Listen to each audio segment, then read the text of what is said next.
Bonsoir à toutes et tous. Je vous remercie d'être venus pour le dernier cycle de Thierry Michel. Nous avons, comme d'habitude, une intervenante de grande qualité qui, à l'issue de la projection, va prendre la parole. Je me permets de vous présenter Madame Leila Maziz, si vous voulez bien venir.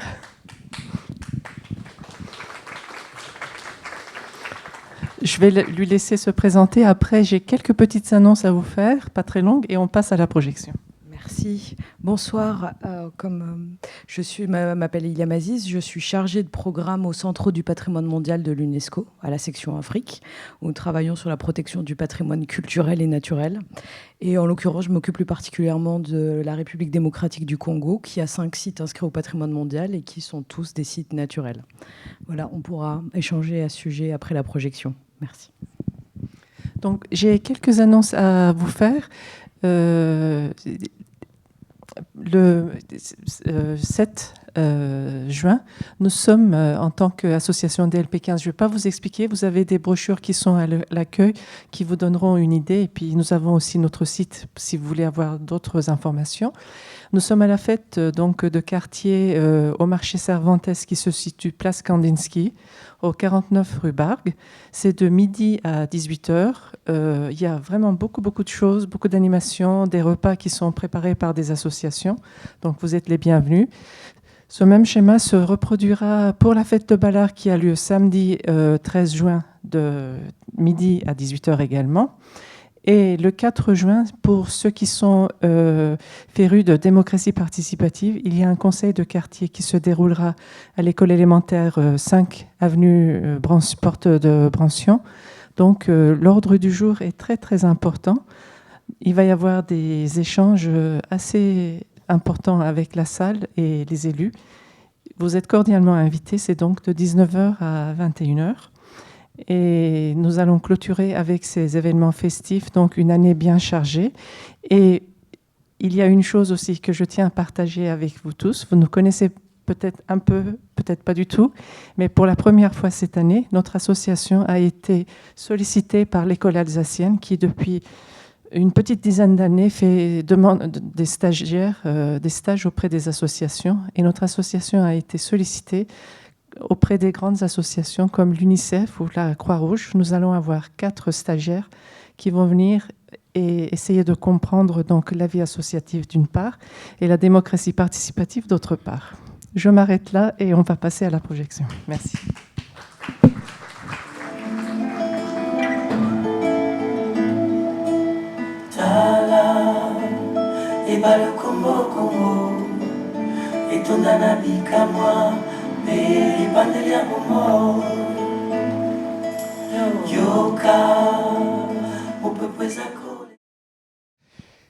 Vous avez vu un extrait d'un toubib chirurgien, qui est un être absolument incroyable. Et Thierry Michel vient de faire un film qui lui est entièrement consacré. Il est cerné par la guerre, il est réfugié dans son hôpital, et il répare les femmes qui ont été violées et qui ont entre 3 mois et 70 ans. Je ne sais pas si on le verra en France, enfin, il vient de sortir en Belgique. Eh bien, écoutez, je vais vous laisser le micro.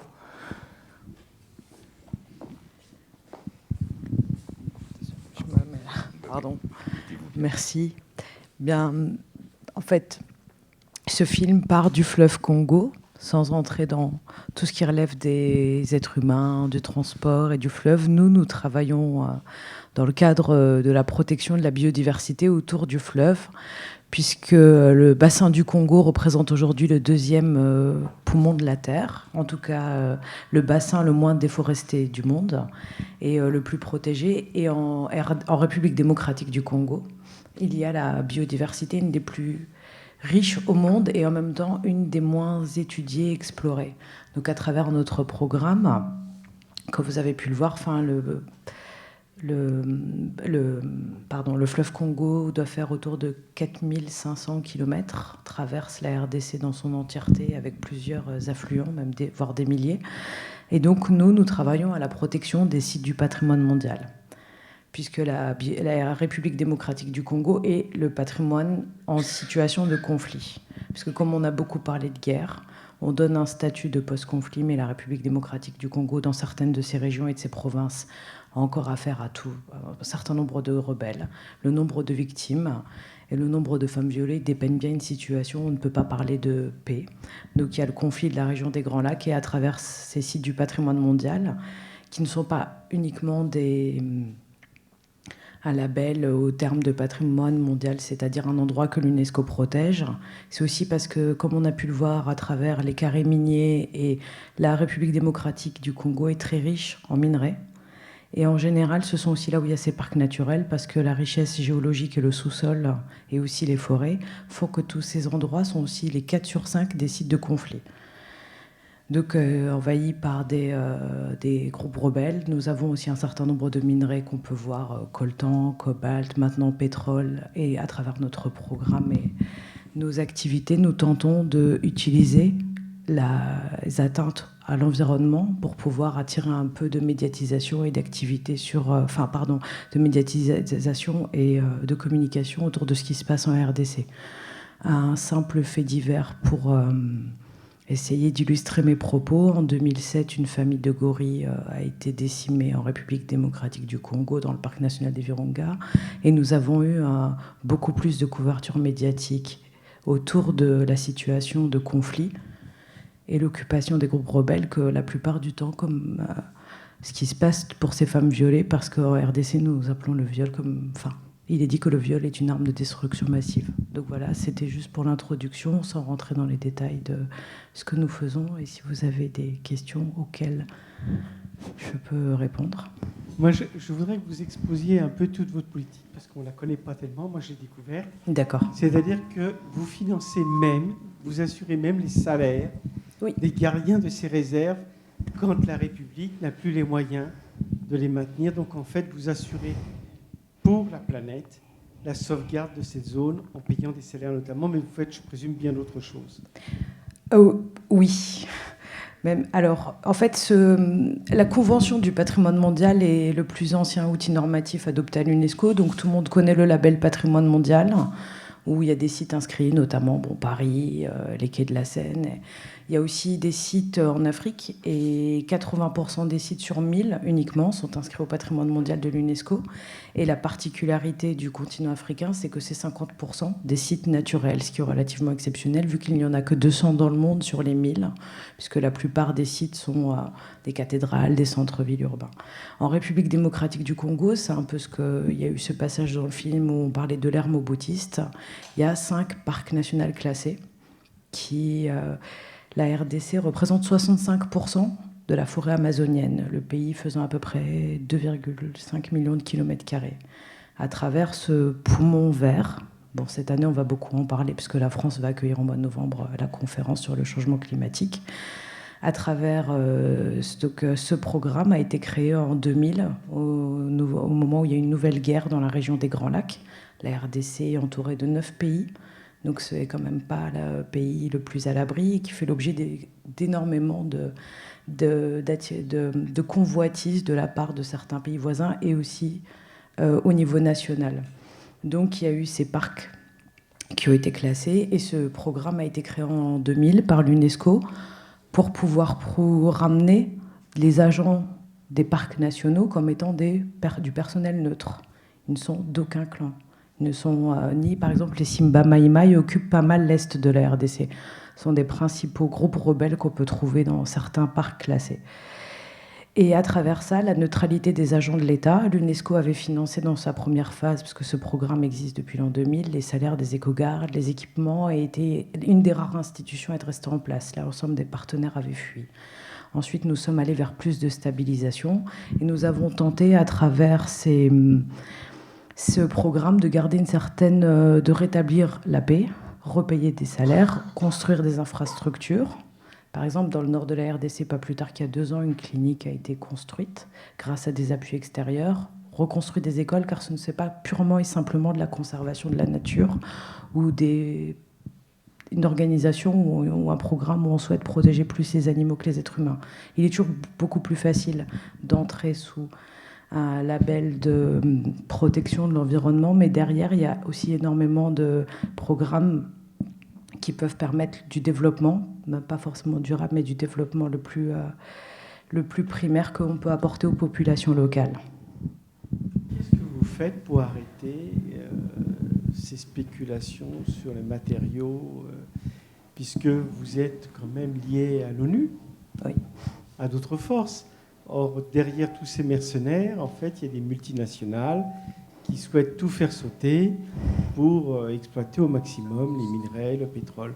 Donc, quelle est l'intervention de l'ONU ou des forces pour justement essayer de préserver ce patrimoine mondial? Alors, ça relève presque d'un challenge qui relève pas que des Nations Unies. D'ailleurs, je pense qu'aussi voir ce film et voir ce qui se cache derrière aussi peut faire. Enfin, vous m'avez parlé de citoyenneté tout à l'heure, et ça aussi, ça relève de la citoyenneté, parce qu'en fait, ça incombe à nous tous. Bon, d'abord, il y a le rôle des Nations Unies, c'est-à-dire pouvoir mettre en place des accords poursuivre notamment l'exploration de certains miniers, comme existent les accords de Kimberley pour ce qui relève du diamant, comme ça tout consommateur puisse pouvoir tracer son diamant. Tout ce qui relève des industries extractives, coltan, cobalt, là nous avons affaire à des multinationales qui sont les plus grandes du monde et il est très difficile. Nous pouvons... alors officiellement, il n'y a aucun enfant qui travaille. Tout le monde doit connaître un peu le scandale de Nokia il y a une dizaine d'années quand on avait retrouvé toute...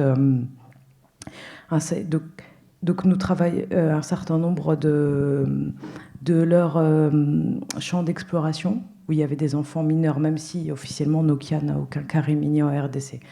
Donc à travers ça, il y a des accords qui existent. Il y a aussi à faire prendre conscience, comme vous avez pu le voir, nous avons diffusé il y a un mois un film à l'UNESCO qui s'appelle Virunga, sur une compagnie pétrolière anglaise qui a acheté une exploration de pétrole dans un parc national où il y a le lac Albert, qui est aussi le berceau du Nil.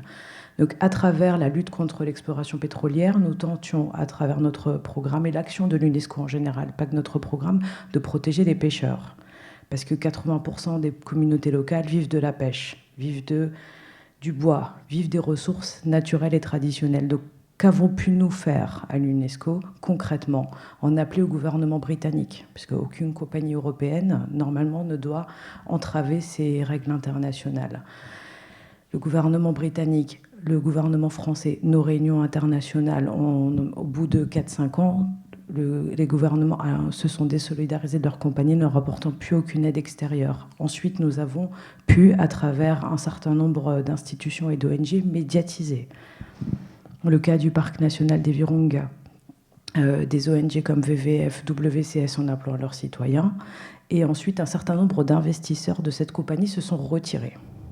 Donc la situation financière n'étant plus très stable, les activités ont dû stagner. Bon, par ailleurs, il y a eu aussi un conflit qui est redémarré dans le Nord Kivu entre 2012 et 2013, qui a totalement ralenti leurs activités. Et enfin, l'opinion publique.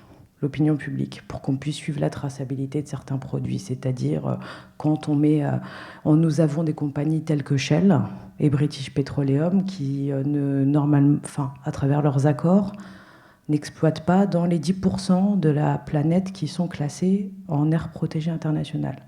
Ça fait que 10% de la planète. Les 90 autres peuvent être sous exploration. Donc ces compagnies, nous les engageons à pouvoir protéger ces parcs. Donc cette petite compagnie d'Itsoko, comme vous avez pu le voir dans le film, pour le moment a encore son permis, mais n'est pas encore en mesure d'exploiter.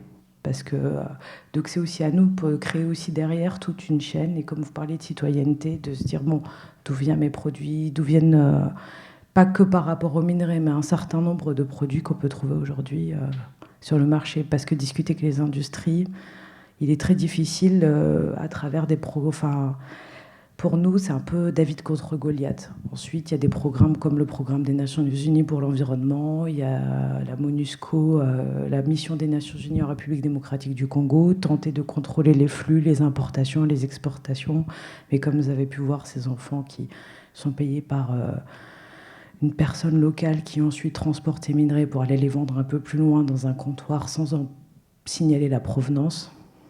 c'est toute une force, c'est toute une chaîne humaine qui est assez difficile à pouvoir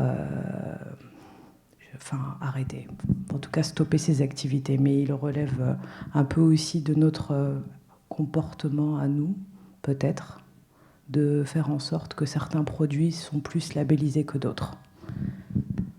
Bonsoir. Bonsoir. La question que je vais vous poser, c'est par rapport au rétablissement du balisage du fleuve que les riverains ont réclamé. Est-ce que l'ONU et l'UNESCO est intervenu ou peut faire quelque chose? Merci. Je ne peux pas répondre que oui, ça relève. Alors, il était question, par exemple, à un moment donné, il y a une dizaine d'années, d'inscrire le fleuve Congo au patrimoine mondial, ce qui est absolument infaisable. Aucun fleuve, compte tenu de sa taille, de sa superficie, au patrimoine mondial, il faut un texte de loi qui protège l'endroit qui est classé. Il faut qu'il y ait un point de départ et un point d'arrivée. Donc, nous avons très vite expliqué aux autorités congolaises que ce n'était pas envisageable. Par rapport au balisage, il faudrait qu'on en parle à tous nos partenaires locaux parce que ça relève vraiment purement de la souveraineté de l'État. Nous pourrions apporter notre appui en termes d'expertise juridique et légale, mais une adoption de loi ou un texte de loi passerait par les assemblées nationales et Sénat en République démocratique du Congo. Mais on peut appuyer à travers d'autres programmes. Il y a un programme de la Commission européenne sur l'eau qui est basé à Kinshasa et il est poussé à prendre des mesures, même si je suis persuadée qu'il y a beaucoup de programmes qui vont dans ce sens-là. D'accord. Merci pour vos informations. Ma question, c'est, on a vu les enfants en train de travailler sur les territoires, enfin les sous-sols miniers. Mais vous avez aussi dit que c'était très très difficile de négocier avec les grandes industries mondiales du téléphone. Enfin, mais est-ce qu'on ne peut pas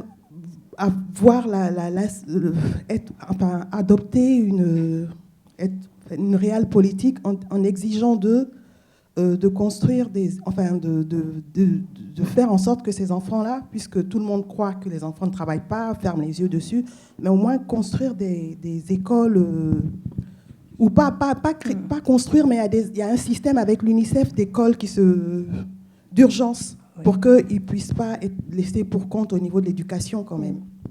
Est-ce que puisque l'UNESCO, c'est aussi l'organisation de l'éducation, de la culture, est-ce que vous ne pouvez pas essayer de voir cet aspect-là pour ces enfants? Alors, je ne vais pas m'aventurer sur le domaine de l'éducation en termes de programmatique. C'est-à-dire que fait l'UNESCO.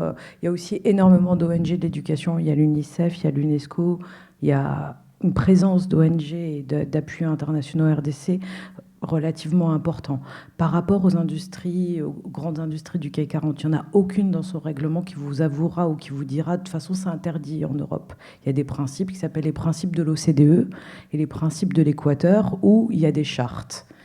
Et ce qu'on appelle, vous pouvez voir maintenant, toutes les grandes compagnies font un rapport social et environnemental à la fin de l'année où il y a ne pas embaucher d'enfants, respecter les droits de l'homme, ne pas entreprendre ou financer des activités qui pourraient porter atteinte à l'environnement, des activités graves. Ça, c'est en théorie. Ensuite, en pratique, on sait très bien que parfois, tout un chacun ici peut porter plainte au tribunal de l'OCDE. C'est ce qui s'est déjà passé plusieurs fois en Angleterre. Vous trouvez un cas de figure, vous pouvez aller des preuves à l'appui, bien sûr, enquête, investigation, etc. En général, c'est les investisseurs qui reculent face à des situations qui pourraient porter atteinte à leur image de marque. Il y a un certain nombre de labels. Donc c'est pour ça que tous ces instruments existent déjà en théorie.